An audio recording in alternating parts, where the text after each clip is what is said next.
Hi everyone, I'm Bianca. And I'm Byron. So Byron, we've got another question in. Mm-hmm. And the question is from Vicky Carter. Mm-hmm. And it is, what is our advice for someone who has graduated or is about to graduate? Again, that's a really open question. I like these really open questions because I think they just let us I'll tell you why it's open, because does that person want to go into being a business or do they want to go into a career?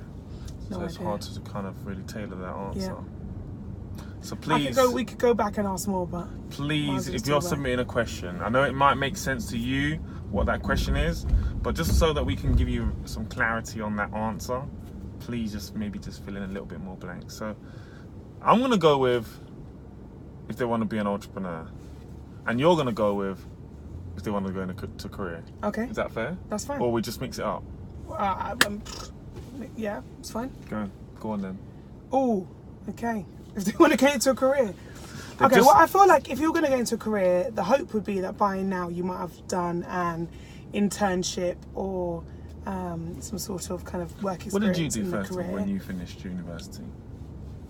Well, Give us that in that last year, I kind of was applying. Just graduated. What did you do? Well, honestly, Yeah. fine. Well, when I graduated, it was a recession, Mm-hmm. and when I was due to graduate, the expectation was that I would go into my dad's business. Mm-hmm. But unfortunately, it was a recession, so people were not buying luxury kitchens, which was my dad's business is in.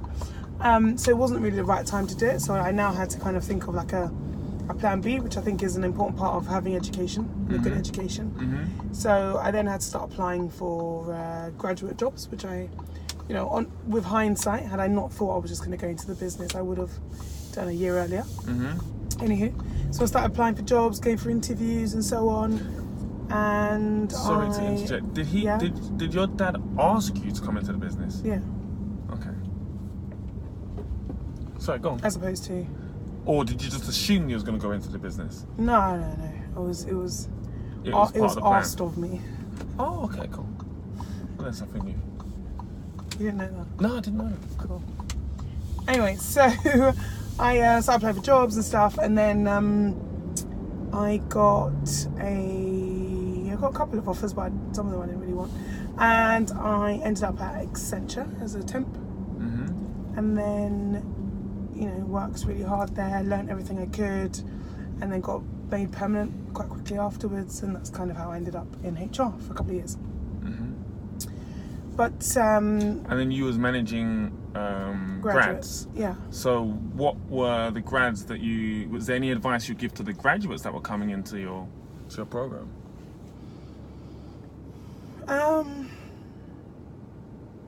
Yeah, but I guess the advice I would have given to them is what resulted in me starting my first business in personal branding.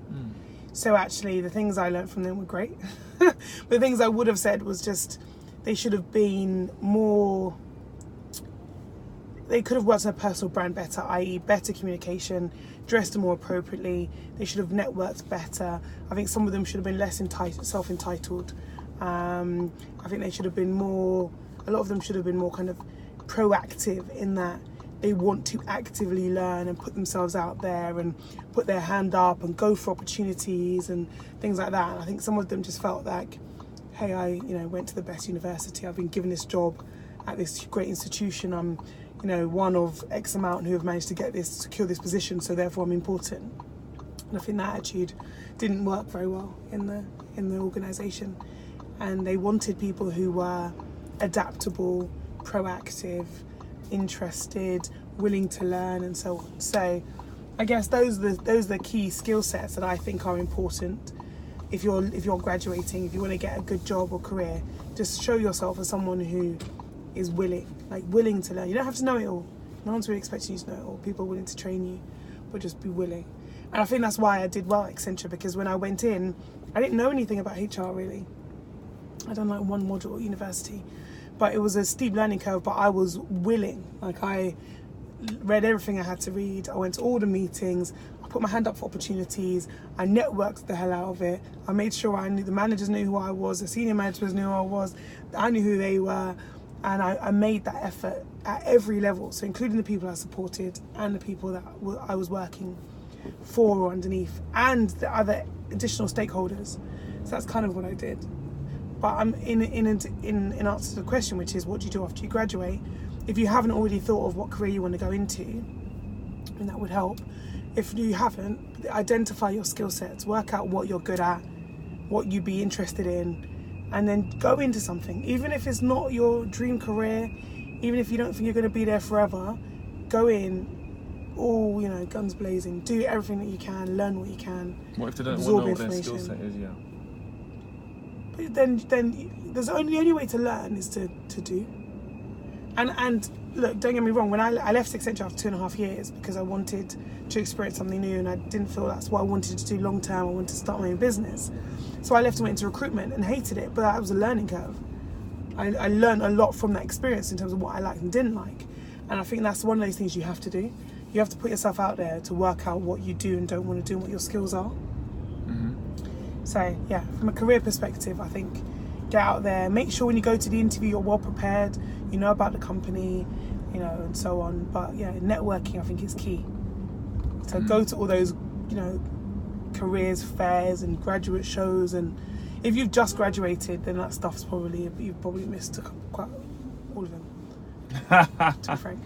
Sure. But there's always going to be opportunity out there. I know that we're in tough economic times, politically and otherwise.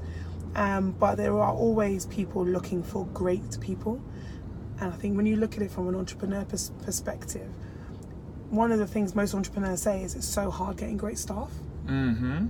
So if you want to go into a career, you want to go into a business, just show yourself as someone who is committed, willing, able, reliable, responsible, and most people will take you in and show you the way. Excellent. Well, I'm actually gonna I'm just thinking about it from an employer's perspective, right? And if I was a graduate, so I'm gonna change the question a bit. If I was a graduate and I was looking for a job, what steps would I take to get a position? And I know that there is the conventional methods of applying for a job, and I would think probably a little bit outside the box, and treat it as I would now, like a business opportunity. Mm-hmm. And I would perhaps look at, I'll identify the company I want to work for, the key stakeholders. I wouldn't just hand in my CV. I would take some real steps to be very different and stand out from the crowd. If I need to send my CV in a box with a bow tie on it or whatever it is, so that my CV is recognized. If I need to do a video, I don't know if videos are big now, but something I've seen it quite a lot on LinkedIn recently. If I have to do a video, if I have to find out who they are on LinkedIn, if I have to go to company's house and find out who the major stakeholders are, I'm gonna go over and beyond. Yeah, to get noticed. To be noticed, because you're gonna be a number, one of 500 that are applying for this same position. So you've got to make sure that you stand out.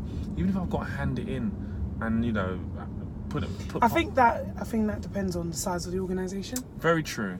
I think that probably works mostly for SMEs.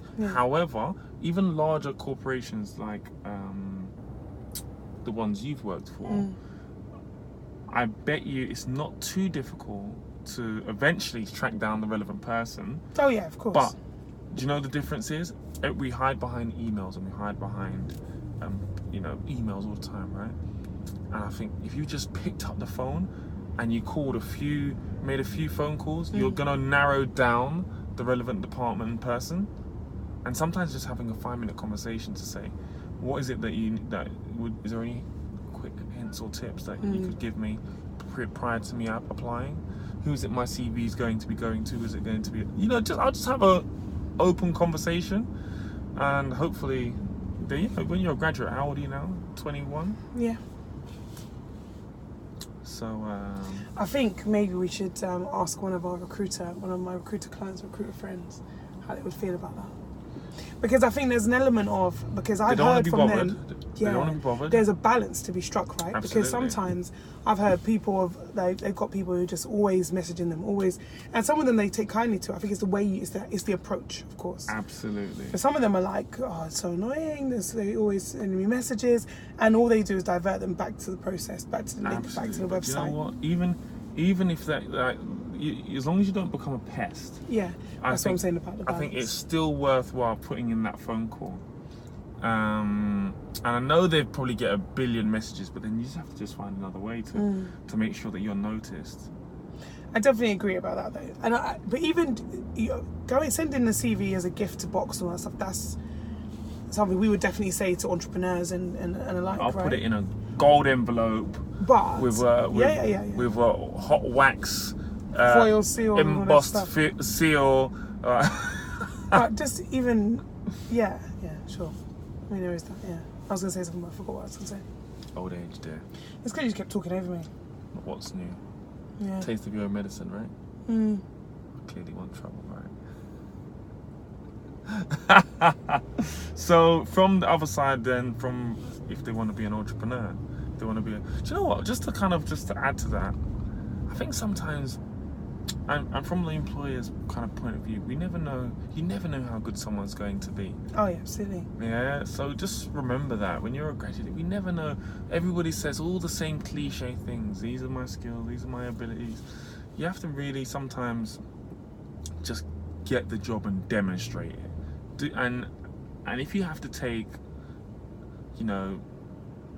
less to gain more, sometimes it's worth it, just because they're taking a risk on you. Yeah, and you don't know what you like or what you're good at, and you might leave in 3 months. So just get the experience and see if you like it, because you might not like it. And I think sometimes you train so long for a particular industry or a particular field, and you actually start doing it and you realise you hate it. So, but that's part of the learning curve, and I think some people are so afraid of putting themselves out there and trying a career and then admitting they don't like it, even if that's what they trained for that time. Yeah. But you're in a job or you're in a business for a very long time. You're working for a very large proportion of your life, so you need to like it.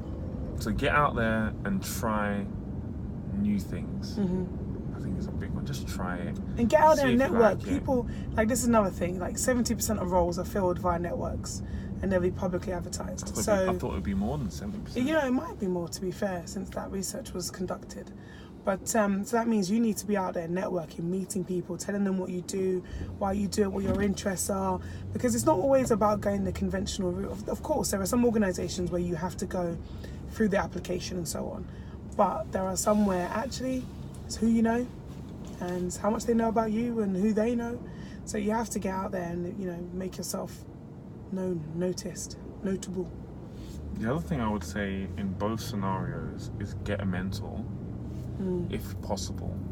And it's not always possible to get it, but if you can get someone to mentor you, to guide you through the process, is amazing. And they pick up on things and mistakes that you've not even thought of or seen through experience, wisdom, knowledge, and they might be the person to actually get you a role.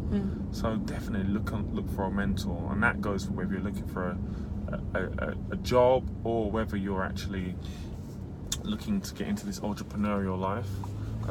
Get a mentor that has had some experience. So that's definitely one of my top tips for any graduates out there. Any more? Or you want to go? Keep going? How long are we? 14 minutes? Yeah, Jesus. It's a long video.